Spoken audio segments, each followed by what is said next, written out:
Check कर।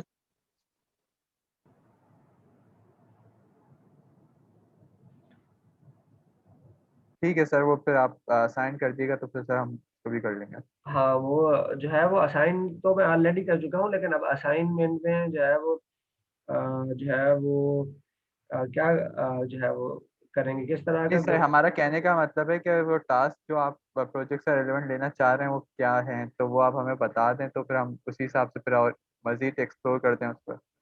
हाँ हाँ ठीक है। अभी तक जो हमने टॉपिक्स पढ़े हैं ना, उन जी टॉपिक्स में सर। से कोई भी टॉपिक लेकर उसके हम्म। ऊपर जो है वो एक रिपोर्ट बना लें सबसे पहले तो। एक क्वेश्चनर बनाएं जो कि जिस पर आप सवालात पूछेंगे जाकर लोगों से, और उसी के ऊपर बस वर्किंग कर लें। एक क्वेश्चनर बना लें उस टॉपिक के ऊपर जो हम अभी तक पढ़ चुके हैं, अभी हमारी आउटलाइन के अंदर मौजूद है। उसमें से जो है वो आप देख लें, और उससे रिलेवेंट यानी सर क्वेश्चन। एक जस्ट लाइक फीडबैक फॉर्म जो होता है उस तरीके से वो क्वेश्चन रखकर पर्टिकुलर उससे फीडबैक लोगों के राय ले लें और फिर वो हम आपसे मैनेजर्स की राय जो है वो मैनेजर से आपने वो इंटरव्यू एक कंडक्ट करना है, और फिर उसकी बेस पर आप देखना है कि वो किस तरह जो है वहाँ पर काम करते हैं उससे रिलेटेड। जैसा कि प्लानिंग जी। का आप एक फंक्शन ले, आप में से कोई प्लानिंग ले ले, कोई कंट्रोलिंग ले ले, कोई मोटिवेशन ले ले, कोई लीडिंग ले ले। ये चार जो फंक्शंस हमने पढ़े हैं ना, वो चार फंक्शंस को लेके आप कर सकते हैं, और कोई एक ठीक एक सर। फंक्शन। हाँ सर, जो मैनेजर्स वगैरह से जो इंटरव्यू कंडक्टिविटी है, जिस तरीके से ज़्यादातर बैंक से जितने भी अब हमारे भी जॉब्स हैं तो वो सर ज़्यादातर वो रिमोटली जॉब्स हैं, तो उसके ऊपर यही होता है कि हम लोग को ज़्यादातर 50-50% ही हम लोगों के वहाँ अलाउंस हो रही है। तो अब उसके ऊपर जा कर ना सर कंडक्ट करना वो मुश्किल हो रहा है, तो अगर हम उनसे बेसिक स्काइप के थ्रू या उसके थ्रू ले लें, या आप कोई रेफर करते हैं तो हम उनसे फिर कंडक्ट कर लें, वो सवालात कर लें। जी नहीं, आप ऑनलाइन कर सकते हैं ना, आप उनके साथ कोई मीटिंग कर लें, ऑनलाइन मीटिंग कर लें, उसके ऊपर कर लें आप। ठीक है सर, ठीक है। ठीक है ना। ठीक है सर। लेकिन ये चार मैंने बोले हैं फंक्शन, इन चारों पर आपने क्वेश्चनर बनाना है, उन चारों से रिलेटेड जो है वो आपने इंटरव्यू करना है कि वो प्लानिंग किस तरह कर रहे होते हैं, वो लीड कैसे करते हैं, तो उसमें लीडिंग से रिलेटेड क्वेश्चन जोड़ें, आप कंट्रोलिंग से रिलेटेड क्वेश्चन जोड़ें, इसी तरह जो है मोटिवेशन से रिलेटेड क्वेश्चन ढूंढें। तो ये चार फंक्शन है, उन चारों में से कोई एक एक फंक्शन कोई भी उठा लें आप लोग। ठीक है सर। और सर वो हम लोगों को किस तरीके से मतलब बस ये पीपीटी 2 हफ्ते में ना, फॉर्मेट में? 2 हफ्ते में कंप्लीट करेंगे, टाइम नहीं है हमारे पास, एग्जाम में से कब है ठीक है फाइनल। सर, हम लोग के एक्सपेक्टेड तो अभी डेट आई है 13 की आई है, लेकिन ये कि अभी हम देख लें 13 आगे। के, 13 में। जी सर। थर्ट नहीं सर, सर एक सर मैं आपको एकेडमिक कैलेंडर जो अपडेटेड है उसके हिसाब से मैं आपको ना इन्फॉर्म कर देता हूँ, अभी हाँ, थोड़ी देर में मेरे देख कर। रमजान के बाद ही होगा ना मेरा ख्याल है। नहीं सर, रमज़ान नहीं है। रमजान में है? जी सर, रमज़ान है, 29 अप्रैल से है। ये तो रमजान मेरा ख्याल में मिड ऑफ रमजान होगा शायद। जी सर बिल्कुल, मिड ऑफ रमज़ान में है हमारे पेपर्स ना, तो सर जब भी हम लोगों ने बोला आपसे पूछना प्रोजेक्ट के हवाले से कि किस फॉर्मेट, और सर अगर हम उनसे मीटिंग भी करेंगे तो उनका मतलब टाइप कर दें उनके जो आंसर जो उनकी तरफ से दिए हैं तो वो हमें हाँ, टाइप करके तो ऐसे आप पीपीटी इस देखिए प्रेजेंटेशन में। दो हिस्से उसके बनाए, एक तो लिटरेचर बना लें जिसके अंदर जो है वो इसके ऊपर जो लोगों ने क्या कहा है, कुछ आर्टिकल पढ़े और ये वो करके वहां से ले लें, और एक हिस्सा ठीक जो है है वो सर। आप इंटरव्यू लेकर वो उसमें डाल दें, लिखेंगे प्रॉब्लम क्या है, फिर आपने कुछ सोल्यूशन वगैरह उसमें दें। ठीक है सर, वो बेसिकली उनके इंटरव्यू कंडक्ट करके वो जो उनके सोल्यूशंस हैं वो हम लोग आपको ना ऐसा पीपीटी हाँ करके नहीं, पीपीटी नहीं, प्रेजेंटेशन पीपीटी नहीं, फॉर्म। वर्ड वर्ड फॉर्मेट में चाहिए, पीपीटी में नहीं चाहिए। ठीक है सर। ठीक है सर, वर्ड फॉर्मेट में आपको देखिए पीपीटी में प्रिपेयर कर प्रेजेंट दें। आप लोग करेंगे। अच्छा, हमें तो फिर मेकअप क्लासेस रखनी पड़ेंगी ज्यादा, हमारा हम तो काफी पीछे हैं शायद। जी सर, एक और मेकअप क्लास होगी। अब मुझे तो एक से भी ज्यादा लग रही है। सर हमारी 2 मिनट की वजह से मिस हुई है तो 2 और होंगी। हाँ शायद और दो दो मेकअप क्लासेस होंगी, एक तो लास्ट टाइम मैंने मिस की थी, वो भी एक है रीजन वैसे। संडे को आजकल इलेक्ट्रिसिटी का ही मसला चल रहा है, तो पता नहीं अब ये संडे भी क्या कैसा चलता है। तो देखते हैं, वरना इसकी भी हो सकता है कि मेकअप ना कर लेनी पड़े हमें। तो वो ठीक जो है है सर। इसी टाइम में ही जो है ना वो के ही आजकल पता नहीं क्या हो गया उसको। सर आप एलएमएस पर ना अगर आप टेम्पलेट का फॉर्मेट अपलोड कर दें कि किस फॉर्मेट में हमें देने, तो अगर हम उस टेम्पलेट को देख कर ना हमें भी आइडिया होता रहेगा, हम उसके हिसाब से करते हैं क्योंकि काम। हाँ ठीक है, आप लोग जो है वो काम तो स्टार्ट करें ना, मेरे टेम्पलेट के चक्कर में मत रहे, वो मैं कर दूंगा आपको, मुझे आप थोड़ा ठीक है सा सर, रिमाइंड हम कराइएगा, लेकिन आप काम शुरू करें ताकि इसको 2 हफ्ते में कर करा के जो है जान छुड़ाए इससे ना, टाइम ठीक नहीं है है। सर, ठीक है सर। ठीक है, और सर कोई ये, सवाल आपका है तो पूछे। जी जी सर, एक चीज़ पूछनी थी। जी। सर ये रिपोर्ट जो बनेगी, ये जो हमारे बेसिक मैनेजरल फंक्शंस हैं, ऑर्गेनाइजिंग, लीडिंग, कंट्रोलिंग, इनकी हाँ, इनकी आपने, इनमें से किसी एक फंक्शन को लेकर आप बना लें। सर तो ये क्या मतलब, ग्रुप ग्रुप में कितने मेंबर्स होंगे, ग्रुप वगैरह ये सब बता दें जरा। हाँ, ग्रुप वो वैसे सब शुरू में हम डिसाइड कर चुके थे, शायद 2 ग्रुप के मेंबर मैंने बोले थे शायद। सर तीन, आपने तो तीन का भी कहा था कि चलो 3 भी हो 3 सकते कर हैं, 2 लो, भी हो सकते हैं। तीन तीन ग्रुप के मेंबर कर लो बस। ठीक है सर। ठीक है, ठीक है। तो आप ठीक है 3 ग्रुप सर। के मेंबर हो जाओ और फिर जो है उसको कर लो बस। चलें, ठीक है सर। ठीक है, थैंक यू तो अब सर। टाइम नहीं है इन चीज़ों का ना, बस आप कर लो, जो जो हो सकता है उसको करें। ठीक है सर, ठीक है। और जिन लोगों ने अभी तक प्रेजेंटेशन नहीं दी है, वो भी एक मसला है, वो भी हल करना है। अभी मैं एक आप लोगों से क्विज भी लूंगा ना, तो वो अभी अभी एक सेशन और हो जाए तो फिर उसके बाद मैं क्विज अपलोड करूंगा, फिर आप क्विज भी दीजिएगा। क्विज भी लेने अभी तो काफ़ी चीज़ें बाकी है यार हमारी, हमें अभी लगातार शायद मुझे 1-2 असाइनमेंट और क्विज लेने पड़ेंगे आप लोगों से। तो हो सकता है कि संडे को भी मैं क्विज लूँ, आज भी एक लूंगा, और शायद शायद संडे को अगर हमारी क्लास होती है तो भी संडे को भी क्विज जो है वो लूंगा मैं सर इंशाल्लाह। आज सर क्विज लेंगे तो सर थोड़ा टाइम एक्सीड कर दीजिएगा जो सर, क्योंकि अभी तो शॉप पर है, क्या है? शॉप पे क्लास ले रहे हैं। कौन शॉप पर है? हाँ कर देंगे, टाइम का मसला नहीं है, वो जो है वो आप कर लीजिएगा, लेकिन आप, मैं तो क्लास में ही टाइम दूंगा, फिर आप बाद में भी कर सकते हैं वैसे, मैं उसके अंदर टाइम का ख्याल रखूंगा। ठीक है जी, तो हम आगे बढ़े फिर पढ़ने के लिए, या कोई है और सवाल? नहीं सर, आगे कंटिन्यू कर लें सर। आप वासिफ तमाम लोगों को उस पर कर दो कि भाई जो है वो आज क्विज भी होगा, तो वो भी जरा आ जाए ताकि। ठीक है, ठीक है सर, मैं कर देता हूँ, टेक्स्ट कर हाँ देता जरा एक दफा उनको बता दो। ओके, तो हम जो है वो डिस्कस कर रहे थे कि जो है ग्रुप में और टीम में क्या डिफरेंस होता है, what is the difference between group versus team, इन दोनों में क्या फर्क होता है। तो आमतौर पर जो है वो अ, ये हमने चीज़ें डिस्कस की हैं। आखिरी जो 2 चीज़ें रह गई थी उसको मैं दोबारा बता देता हूँ कि आमतौर पर जो टीम होती है उसके अंदर work is decided upon and done together. आमतौर पर जो काम होता है, जो प्लानिंग होती है, जो वर्क होता है, उसे इकट्ठा ही डिसाइड किया जाता है और इकट्ठा ही उस काम को कंप्लीट किया जाता है। जबकि ग्रुप के अंदर जो है वो डिफरेंट होता है। लीडर आमतौर पर डिसाइड करता है कि इसको क्या काम करना है और फिर वो काम डेलीगेट कर देता है to that specific group member. Uh, ये तो ग्रुप के अंदर यहाँ तक कंप्लीट हो जाता है, जबकि टीम जो होती है उसके अंदर जो है अ, ये टीम जो है बहुत जल्दी असेंबल भी हो जाती है। ग्रुप में आमतौर पर ये कैरेक्टरिस्टिक्स नहीं होती और फिर ये डिसबैंड भी हो जाती है। तो क्योंकि ये टीम के अंदर लोग काम कर रहे होते हैं, तो वे क्विकली जो है ये जल्दी जमा हो जाते हैं, जब भी कोई इनको काम होता है आसानी से ये कर रहे होते हैं। इससे रिलेटेड कोई क्वेश्चन है आपका, कोई सवाल है, कोई पूछना चाहे तो आप पूछ लें, अदरवाइज मैं नेक्स्ट स्लाइड की तरफ बढ़ूंगा। No sir, no query at all. ठीक है, तो हम जो है वो नेक्स्ट हमारे पास है कि डिफरेंट टाइप्स ऑफ टीम्स जो है उसके ऊपर हम डिस्कस करेंगे। तो हमारे पास जो फर्स्ट टीम है, that's called the cross functional team. That is the team which comprises individuals from the different functions, and they also work to solve the problem related to that specific functions. तो ये जो team होती है, जैसा कि यहाँ पे लिखा हुआ है, team typically comprised individuals who meet regularly to solve the ongoing challenges requiring inputs from a number of functional areas।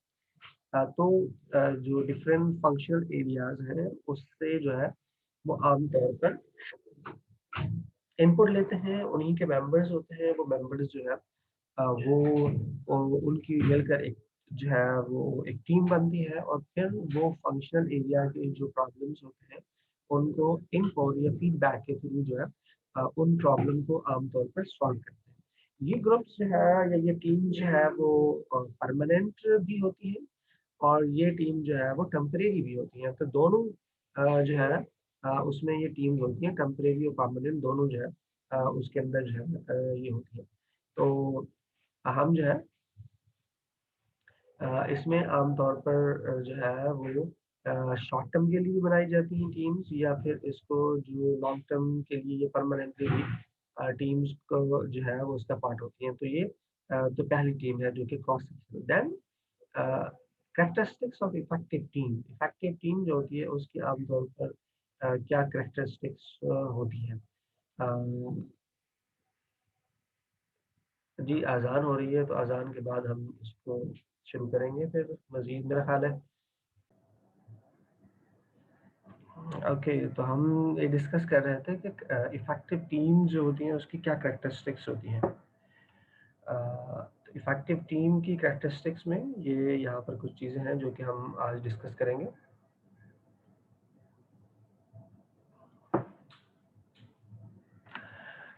उसमें सबसे पहला जो है वो है क्लियर पर्पस। टीम के लिए जो है वो इम्पोर्टेंट चीज़ जो है दैट इज़ द पर्पस। क्योंकि जो टीम बनती है वो किसी पर्पस को अचीव करने के लिए आमतौर पर बनती है, और एक अच्छी और इफेक्टिव टीम के लिए ज़रूरी है कि उनके पास एक प्रॉपर जो है वो कल्चर पर्पस होना चाहिए। अगर उनके पास कोई पर्पस नहीं है तो फिर टीम जो है वो इफेक्टिव नहीं होगी, वो प्रॉपर काम नहीं कर पाएगी, क्योंकि टीम की जो इम्पोर्टेंस है या उसकी इफेक्टिवनेस है उसके अंदर जो सबसे इम्पोर्टेंट और पहला कैरेक्टरिस्टिक्स है वो है इफेक्टिव टीम के अंदर वो है पर्पस।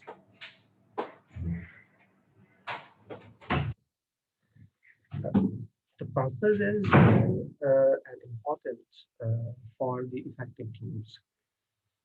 इसके अंदर आप पर्पस को कैसे डिज़ाइन करते हैं, क्या होता है वो जो है वो आगे की बात की स्टोरी है, वो अभी इसके अंदर हम इसे नहीं करेंगे। लेकिन जो है वो इफेक्टिव टीम जो है उसकी जो कैरेक्टरिस्टिक्स है उसमें से one of the characteristics is the clear purpose. जो पर्पस है टीम का वो बिल्कुल क्लियर होना चाहिए तमाम टीम के मेंबर्स को जो कि उस टीम में काम करते हैं। हर एक को पता होना चाहिए कि why they are in the team, what for they are working for. तो वो सारी चीज़ें इसमें जो है क्लियर मालूम होनी चाहिए। उसके बाद नंबर 2 जो है दैट इज द इनफॉर्मेलिटी।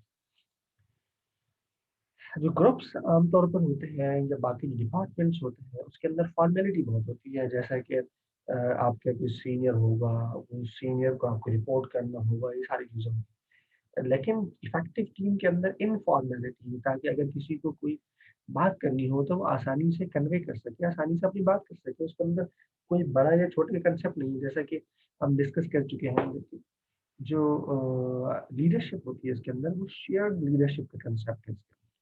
जब शेयर्ड लीडरशिप की हम बात करते हैं तो उसके लिए डेफिनेटली जब तक इनफॉर्मल नहीं होंगे लोग आपस में, फॉर्मली अगर चीज़ों को लेके जाएंगे तो जो है वो टीम में काम करना मुश्किल हो जाएगा। लोग पार्टिसिपेट नहीं करेंगे, जो ऑब्जेक्टिव होता है टीम का वो प्रॉपर अचीव नहीं हो पाएगा। इसलिए जो है वो क्लियर पर्पस के साथ साथ जो टीम है उसके अंदर वो जो ग्रुप है वो आपस में इनफॉर्मल हो, वो डिस्कस भी कर रहे हैं, गपशप भी लगा रहे हैं, आपस में बात भी कर रहे हो, तो जो है वो टीम एक इफेक्टिव काम करेगी, क्योंकि वो आपस में इंटरेक्ट करेंगे एक दूसरे के साथ, उनका रिलेशनशिप अच्छा होगा, तो एक बेहतर और अच्छी टीम जो है वो डिज़ाइन हो पाएगी, एक अच्छी टीम बन पाएगी। अगर उनके यहाँ रिलेशनशिप अच्छा नहीं होगा तो वो बहुत इफेक्टिव टीम नहीं होगी। Then the third is the participation.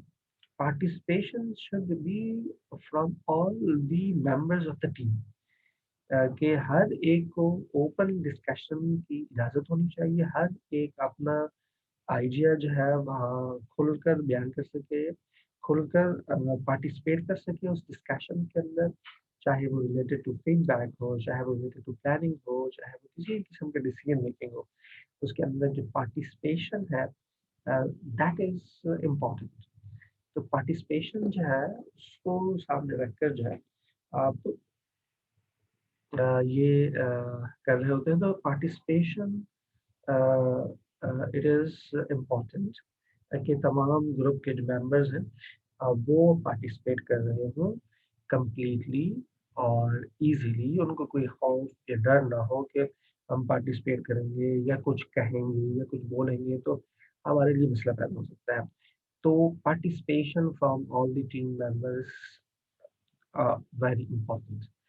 And the fourth, listening, यानी एक बोल रहा है और दूसरे सब सुन ही नहीं रहे उसकी बात।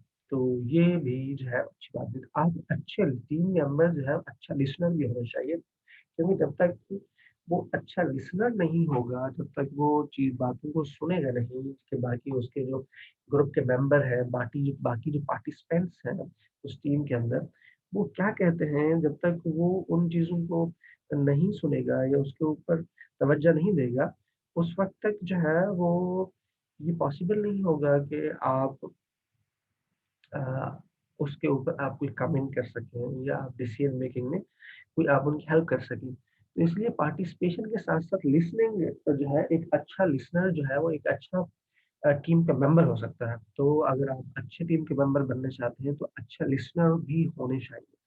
तो अभी तक हमने 4 बातें की हैं कि अच्छा इफेक्टिव टीम जो होती है उसकी कैरेक्टरिस्टिक्स में पहला ही कैरेक्टरिस्टिक ये होती है कि उन सबको जो पर्पस होते हैं वो क्लियर होते हैं। वो जो टीम होती है वो इनफॉर्मली एक दूसरे से जो है वो मिलती है, एक दूसरे से बात करती है, एक दूसरे से काम लेती है। पार्टिसिपेशन सब टीम मेंबर्स की तरफ से होता है, ऐसा नहीं कुछ करते कुछ नहीं करते। और सब लोग जो है अगर एक बात कर रहा होता है तो सब लोग उसकी बात को गौर से सुनते हैं और उसे समझने की कोशिश करते हैं।